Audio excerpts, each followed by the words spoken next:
Hello दोस्तों, नमस्कार, स्वागत है एक बार फिर से आप सभी के अपने प्रिय चैनल पर। दोस्तों आपको बता दें जो अभी की सबसे बड़ी खबर आ रही है, जहां पाकिस्तान के मुल्ला क्रिकेटर ने भारत के हिंदुओं को लेकर ऐसी बात कह दी है दोस्तों। प्रधानमंत्री नरेंद्र मोदी जी को लेकर भी अभद्र टिप्पणी की है, जिसके बाद भारतीयों ने दिया है पाकिस्तानी मुल्ला क्रिकेटर को बड़ा जवाब। बताएंगे पूरी खबर आपको दोस्तों, और इसी बीच बताएंगे जहाँ भारत फ्रांस के सैनिक दिखाएंगे अपनी ताकत। बताएंगे कब और कैसे यह अभ्यास होने वाला है दोस्तों, और साथ ही साथ बताएंगे आखिर क्या है शहबाज का वो वादा जिसके पूरा न होने पर सरकार गिराने की धमकी दे रहा बिलावल भुट्टो। जी हाँ, और साथ ही आपको बताएंगे जहां क्वाड के बैठक से चीन की हालत है पतली, भारत के दोस्त के कंधे पर बंदूक रखकर चला रहा चाइना। पूरी जानकारी दोस्तों आपको बताने वाले हैं, तो आराम से बनेगा वीडियो अंत तक। और अभी खबरों में आगे बढ़ने से पहले हमेशा की तरह अपने भारत देश का जमकर समर्थन करते हैं। मानते हैं कि भारतीय सेना विश्व में नंबर 1 सेना है दोस्तों, जो किसी से भी लड़ सकती है। तो इस वीडियो का भी कर दीजिए लाइक, चैनल को कर दीजिए सब्सक्राइब, बेल आइकन दबाइए, साथ ही कमेंट बॉक्स में लिख दीजिएगा जय हिंद। जी हाँ,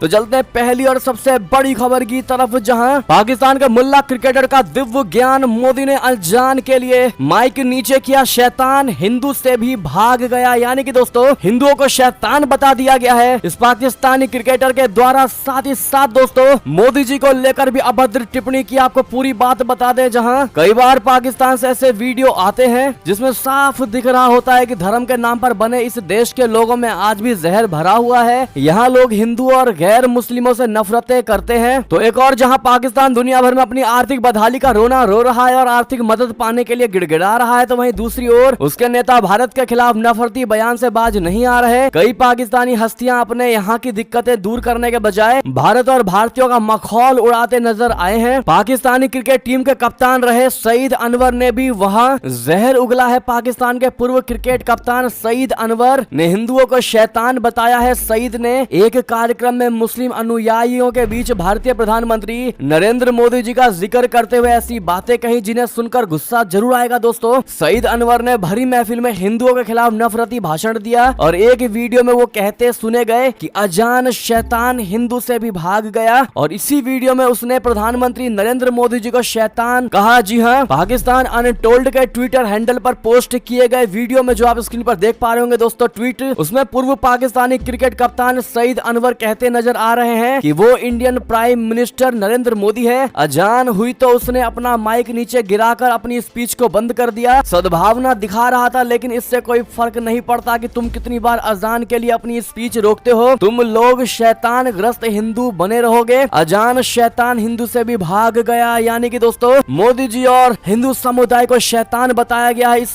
पाकिस्तानी मुल्ला क्रिकेटर द्वारा। ऐसे में ट्विटर पर भारतीयों ने जमकर इसको खरी खोटी सुनाई। भारतीयों ने पाकिस्तानियों को खूब खरी खोटी सुनाते हुए कहा कि यदि हम हिंदू शैतान है तो ये देख लें कि एक हिंदू शैतान का रुपया आज के 3.41 पाकिस्तानी रुपए के बराबर है। अब भीख मांगो शैतान से तो तुम्हारा कर्जा उतर जाएगा। जी हाँ, साथ ही यदि भारतीय क्रिकेट टीम पाकिस्तान में खेलने गई तो दुनिया भर के क्रिकेट प्रेमियों और कई स्पोर्ट्स कंपनी से पाकिस्तान में पैसा आएगा, और इसीलिए भारत नहीं चाहता कि भारतीय क्रिकेट टीम पाकिस्तान के किसी इवेंट में हिस्सा ले। इस बात को लेकर दोस्तों भारतीयों ने पाकिस्तानी क्रिकेट बोर्ड को मेंशन किया और बताने की कोशिश की कि तुम जैसा चाह रहे हो हम वैसा बिल्कुल नहीं होने देंगे। अब ऐसे में दोस्तों जिस प्रकार से हिंदू समुदाय को शैतान और मोदी जी को भी यही बात बोली गई है दोस्तों, ऐसे में आपका जवाब तो बनता ही है। आप लोग क्या जवाब देना चाहेंगे दोस्तों इस पाकिस्तानी पूर्व क्रिकेटर को? और साथ ही साथ दोस्तों इनको इतना ज्ञान तो होना ही चाहिए कि भारत ने कभी गलती से भी इनका नाम नहीं लिया है दोस्तों, चाहे वो बुराई के मकसद से ही क्यों ना हो।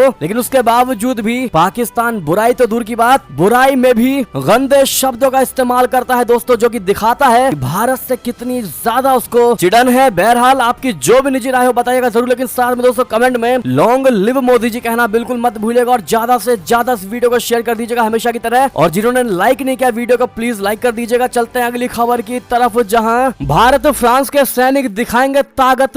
आज और कल होगा संयुक्त सैन्याभ्यास। जी हाँ दोस्तों, हिंद महासागर में चीन की घुसपैठ आए दिन होती रहती है। हालांकि हमारी सेना पूरी तरह मुस्तैद है। इसी बीच हिंद महासागर के किनारे यानी केरल में भारत और फ्रांस के बीच पहला संयुक्त सैन्याभ्यास किया जाएगा, जिसका नाम फ्रिंजेक्स 2023 है। भारत और फ्रांस की सेना के बीच ये पहला संयुक्त सैन्य अभ्यास है। दोनों देशों की सेनाओं द्वारा संयुक्त रूप से किए जा रहे इस सैन्य अभ्यास को फ्रिंजेक्स 23 नाम दिया गया है। भारतीय रक्षा मंत्रालय के मुताबिक फ्रांस की सेना के साथ ये सैन्य अभ्यास आज और कल केरल में तिरुवनंतपुरम के पेंगोड मिलिट्री स्टेशन में आयोजित किया जाएगा। सब में बड़ी बात दोस्तों ये है कि होली वाले दिन भी हमारी भारतीय सेना इन सैन्य अभ्यास में जुड़ी रहेंगी बिना किसी प्रकार के होली खेले, जो कि दोस्तों दर्शाता है कि भारतीय सेना हम भारतीयों के लिए कितना ज्यादा सेक्रीफाइस करती है दोस्तों, अपना बलिदान देती है इन त्योहारों का। बहरहाल ऐसे में उनको मोटिवेट करने के लिए दोस्तों दो अच्छी बातें कमेंट में जरूर कहिएगा। आपको बता दे पूरी खबर। रक्षा मंत्रालय ने अधिक जानकारी साझा करते हुए बताया कि भारत और फ्रांस के इस संयुक्त सैन्य अभ्यास का उद्देश्य सामरिक स्तर पर दोनों देशों की सेनाओं के बीच अंतर संचालन, समन्वय और सहयोग को बढ़ावा देना है। सैन्य अभ्यास की कार्य सूची में संयुक्त मानवीय सहायता और आपदा राहत शामिल है। इसके अंतर्गत दोनों देशों की सेनाएं एक विशेष संयुक्त कमांड फोर्स की स्थापना करेंगी। इस कमांड पोस्ट में आपदा राहत के उद्देश्य से परिकल्पित क्षेत्र को सुरक्षित करने का अभ्यास किया जाएगा। यहाँ किए जाने वाले प्रशिक्षण में संचालन तथा आंतरिक रूप से विस्थापित आबादी के लिए आईडीपी शिविर की स्थापना व आपदा राहत सामग्री की सुगम आवाजाही शामिल है। जी हाँ दोस्तों, चलते हैं एक और खबर की तरफ, जहां पाकिस्तान से बड़ी खबर क्या है। शहबाज का वो वादा जिसके पूरा ना होने पर सरकार गिराने की धमकी दे रहे बिलावल भुट्टो बता दें, पाकिस्तान की राजनीति में फिर से हलचल की आहट आ रही है। प्रधानमंत्री शहबाज शरीफ के साथ सत्ता की साझेदारी कर रहे पाकिस्तान पीपुल्स पार्टी के चेयरमैन और विदेश मंत्री बिलावल भुट्टो जरदारी ने कहा कि अगर केंद्र सिंध प्रांत में बाढ़ से प्रभावित जनता को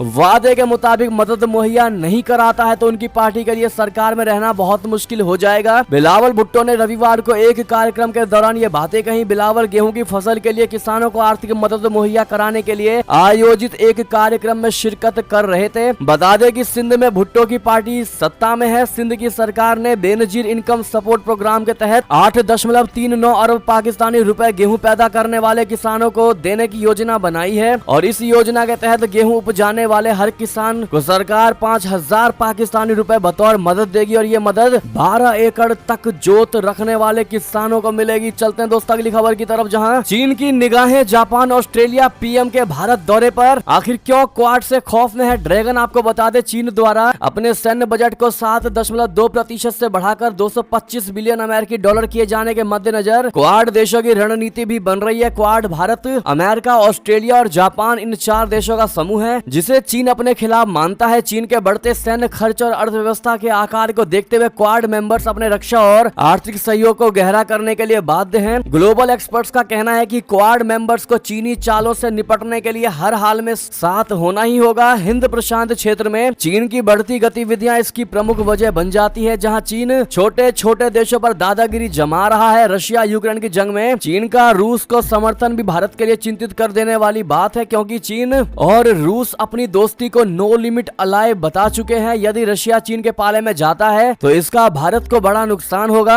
आखिर क्वाड से खौफ क्यों खा रहा है दोस्तों, आपको बता दें चीन क्वाड यानी भारत, अमेरिका, ऑस्ट्रेलिया और जापान के शक्तिशाली मंच से खौफ खाया हुआ है। आने वाले समय में जबकि ऑस्ट्रेलियाई प्रधानमंत्री एंथनी अल्बनीज 8 से 11 मार्च को भारत का दौरा करने वाले हैं तो जापान के प्रधानमंत्री फूमियो किशिदा भी नई दिल्ली आ रहे हैं। ये दोनों देश भारत के बहुत करीबी भागीदार हैं। भारतीय प्रधानमंत्री नरेंद्र मोदी और जापान के प्रधानमंत्री शिंजो आबे को ही क्वाड के नए सह संस्थापक के रूप में देखा जाता है। जी हाँ दोस्तों, ये तो थी क्वाड को लेकर बात। G20 को लेकर आपको खबर बताते हैं, जहां भारत के दोस्त रशिया के कंधे पर रखकर बंदूक चला रहा है चाइना। G20 अध्यक्षता को चौपट करने की साजिश कर रहा ड्रैगन, बता दें G20 देशों के विदेश मंत्रियों की मीटिंग के बाद अब भारत इस सम्मेलन की तैयारियों में जुट गया है। आयोजन से पहले ही सम्मेलन कई वजहों से खबरों में छा गया। जब जापान के विदेश मंत्री ने भारत आने से इनकार किया तो पहला झटका लगा। माना यह गया कि चीन की वजह से उन्होंने इस सम्मेलन में हिस्सा लेने से इनकार कर दिया और इसके बाद यूक्रेन जंग पर जब साझा बयान जारी करने से चीन और रशिया ने दूरी बना ली तो स्थितियां जटिल हो गई। विशेषज्ञों की माने तो चीन अब रशिया का प्रयोग करके इस आयोजन में बाधा डालने की साजिश कर रहा है। G20 सम्मेलन पूरी दुनिया में भारत के बढ़ते कद का सबूत है और चीन को यही बात अब अखरने लगी है। चलते हैं दोस्तों अगली खबर की तरफ,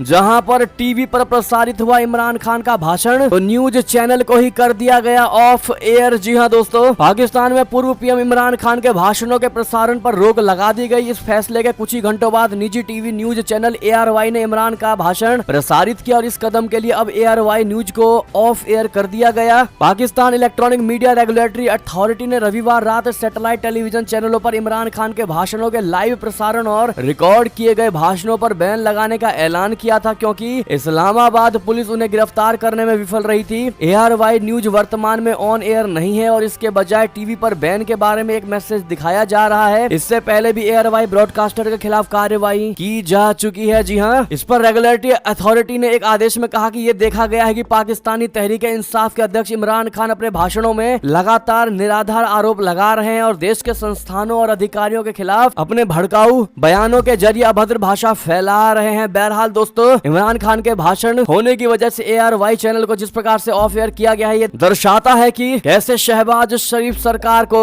सत्ता से हाथ धोने का डर सता रहा है। बात करते हैं एक और खबर की, जहां चीन की आर्मी अचानक कर सकती है घुसपैठ, देंगे करारा जवाब। आखिर किसने दी है ये ड्रैगन को कड़ी चेतावनी? तो आपको बता दें, दक्षिण चीन सागर में चीन और ताइवान के बीच तनाव और गहराता जा रहा है। चीन हाल के समय में ताइवान को कई बार जंग की धमकी दे चुका है। इसी बीच ताइवान को लगता है कि चीन की आर्मी कभी भी उन पर हमला कर सकती है। ताइवान के रक्षा मंत्री चियू कोऊ चेंग ने कहा कि चीन की सेना अपने क्षेत्र के नजदीक स्थित ताइवानी इलाकों में अचानक घुसपैठ कर सकती है और हमें इसके लिए अलर्ट रहना होगा। ताइवानी रक्षा मंत्री ने यह चेतावनी ऐसे समय पर दी है जब ताइवान जल डमरू मध्य में तनाव बहुत ज्यादा बढ़ गया है। चीन की सेना और नौसेना लगातार ताइवान को डराने में लगी हुई है। चीन की सेना ने अब तक ताइवान के चारों ओर डराने वाली हरकतें की है, लेकिन उसने ताइवान के कब्जे वाले किसी इलाके में घुसपैठ नहीं किया है। हालांकि पिछले साल ताइवान के चीन से सटे एक टापू पर चीनी ड्रोन घुस आया था। ताइवान की संसद में दिए अपने बयान में रक्षा मंत्री ने कहा कि चीन की सेना ये बहाना ढूंढ सकती है कि ताइवान के क्षेत्रीय हवाई और समुद्री इलाके में कैसे घुसा जाए। ताइवान इस समय अमेरिका के साथ बड़े पैमाने पर हथियार खरीद रहा है, जिससे चीन बुरी तरह से भड़का हुआ है। जी हाँ, एक और खबर की बात करें, जहाँ यूक्रेन युद्ध पर भारत के रवैये से पुतिन मेहरबान या कुछ और वीजा नियमों को बना रहे। भारत के लिए आसान बता दे, रशिया भारत समेत 6 देशों के लिए अपने वीजा नियमों को आसान बनाने जा रहा है। न्यूज एजेंसी तास ने उप विदेश मंत्री येवगेनी इवानोव के हवाले से सोमवार को यह जानकारी दी। इवानोव ने कहा कि हम अंतर सरकारी समझौतों के मसौदों पर काम कर रहे हैं, जिसमें Bharat, Angola, Vietnam, Indonesia, Syria और फिलीपींस के साथ वीजा व्यवस्था का पारस्परिक सरलीकरण शामिल है। इससे पहले इवानोव ने कहा था कि Russia, Bahrain, Oman, Saudi Arabia, Bahamas, Barbados, Haiti, Zambia, Kuwait, Malaysia, Mexico और त्रिनिदाद और टोबैगो सहित 11 देशों के साथ वीजा मुक्त यात्रा समझौतों पर काम कर रहा है। तो वहीं रूसी विदेश मंत्री सेर्गेई लावरोव ने वैश्विक एजेंडा वाले प्रमुख विषयों पर भारत के अत्यंत जिम्मेदार और महाशक्ति जैसे रुख की तारीफ भी की थी। उन्होंने भारत के साथ अपने देश के संबंधों को विशेष रणनीतिक साझेदारी करार दिया। उन्होंने कहा कि ये भारत की स्वतंत्रता से लेकर आज तक संबंधों के विशेष चरित्र को प्रदर्शित करता है। लावरोव ने आगे कहा कि प्रधानमंत्री नरेंद्र मोदी ने G20 के अध्यक्ष के रूप में संतुलित और जिम्मेदार स्थिति पेश किया है। साथ ही साथ दोस्तों बात करें एक और खबर की, जहां कंगाल पाकिस्तान को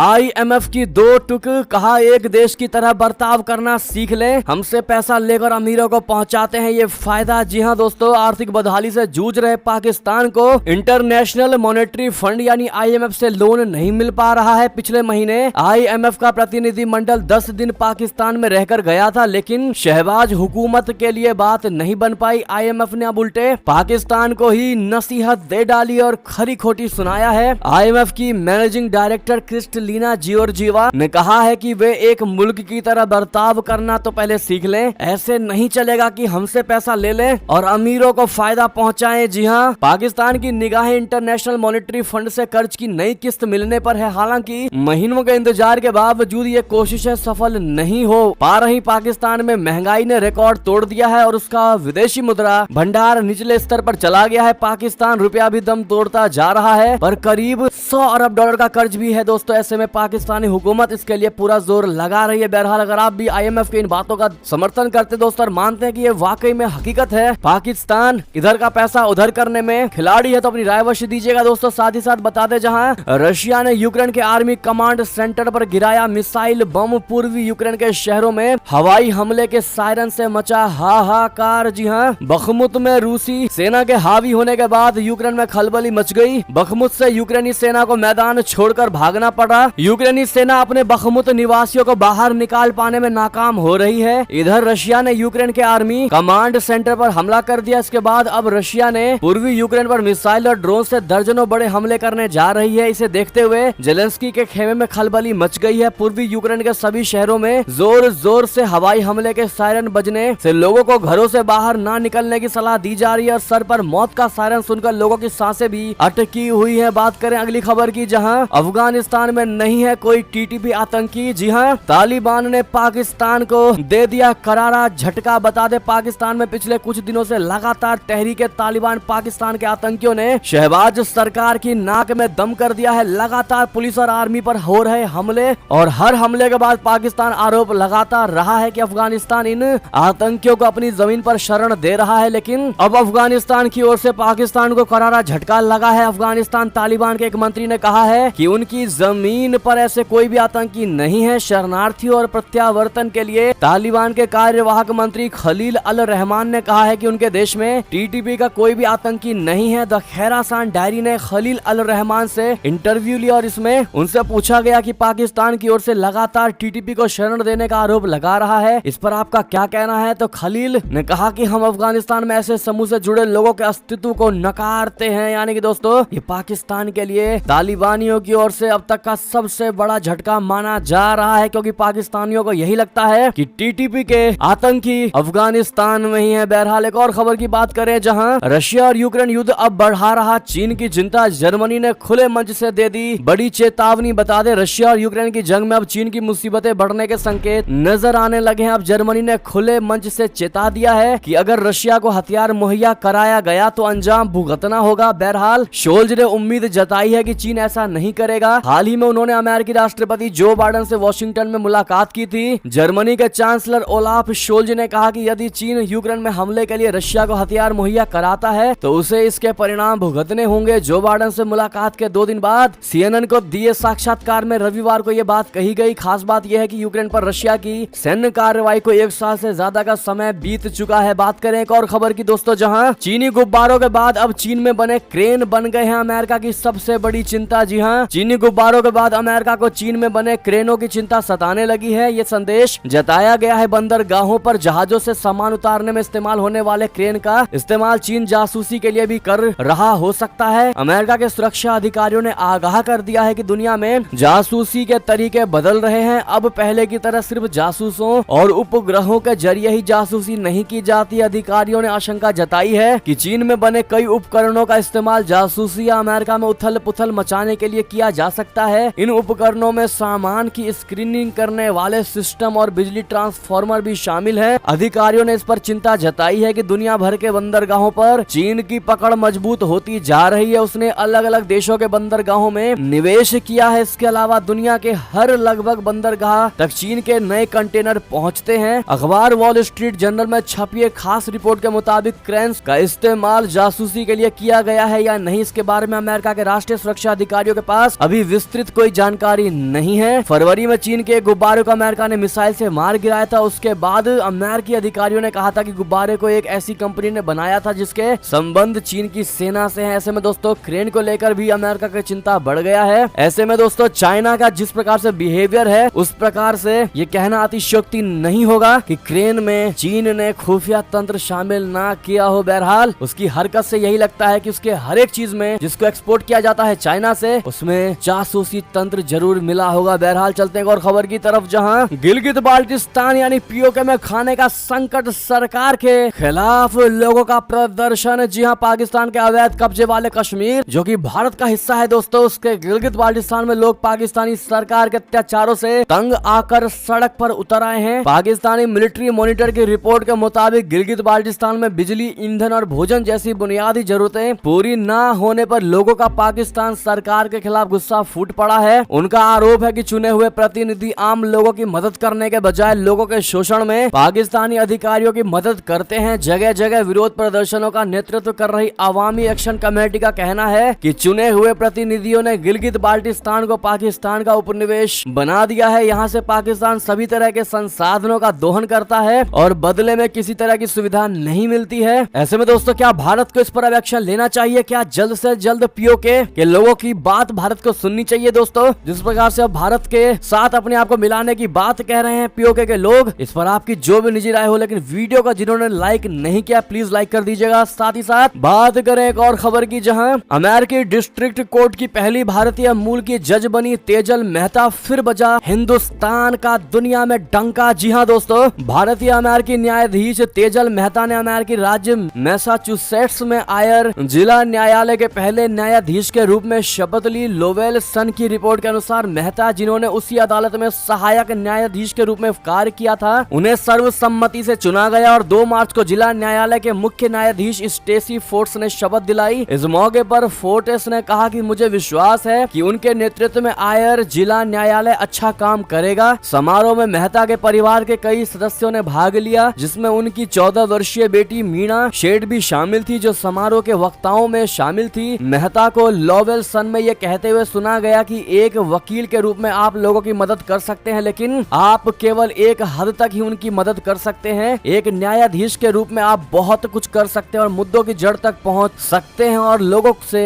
इस तरह से बात कर सकते हैं जो वास्तव में उन तक पहुंच सकते हैं। ऐसे में दोस्तों तेजल मेहता जी को कांग्रेचुलेशन कहना मत भूलिएगा। बात करें एक और खबर की, जहां राबड़ी के घर पर सीबीआई रेड पर बोली भारतीय जनता पार्टी, कहा लालू ने जो बोया वही काट रहे हैं। जी हां, भारतीय जनता पार्टी की बिहार इकाई के नेताओं ने सोमवार को जोर देकर कहा कि केंद्रीय अन्वेषण ब्यूरो यानी सीबीआई राष्ट्रीय जनता दल यानी आरजेडी के अध्यक्ष लालू प्रसाद यादव के खिलाफ दर्ज मामलों में एक स्वतंत्र एजेंसी के रूप में अपना काम कर रही है और लालू ने जो बोया था वही काट रहे हैं। भाजपा नेताओं ने रेलवे में नौकरी के बदले भूखंड मामले में आगे की जांच के सिलसिले में सीबीआई की एक टीम के लालू की पत्नी और पूर्व मुख्यमंत्री राबड़ी देवी के पटना स्थित आवास पर पहुंचने के बारे में पूछे गए सवाल के जवाब में उक्त टिप्पणी की और सीबीआई अधिकारियों ने स्पष्ट किया है कि टीम रेलवे में नौकरी के बदले भूखंड मामले में आगे की जांच के सिलसिले में राबड़ी के आवास पर पहुंची है और वहां कोई तलाशी या छापेमारी नहीं हो रही। ये मामला लालू के संयुक्त प्रगतिशील गठबंधन की पहली सरकार में रेल मंत्री रहने के दौरान का है। जी हां दोस्तों, बात करें एक और खबर की, जहां पीएम मोदी ने की उच्च स्तरीय बैठक की अध्यक्षता, गर्मी के मौसम की तैयारियों की है समीक्षा। जी हां, प्रधानमंत्री नरेंद्र मोदी जी ने अपने आवास पर आगामी गर्मियों के मद्देनजर गर्म मौसम की तैयारियों की समीक्षा के लिए कल एक उच्च स्तरीय बैठक की और पीएमओ के मुताबिक पीएम मोदी को मानसून के पूर्वानुमान, रबी फसलों पर प्रभाव, चिकित्सा बुनियादी ढांचे की तैयारी, आपदा प्रबंधन, अस्पतालों में आग से सुरक्षा उपायों और जंगल की आग से निपटने के लिए तैयारी के बारे में जानकारियां दी हैं। पीएम मोदी ने आईएमडी से दैनिक मौसम पूर्वानुमान इस तरीके से जारी करने को कहा जिससे उसे आसानी से समझा जा सके, उसे आसानी से लोगों तक पहुंचाया जा सके। बैठक में प्रधानमंत्री को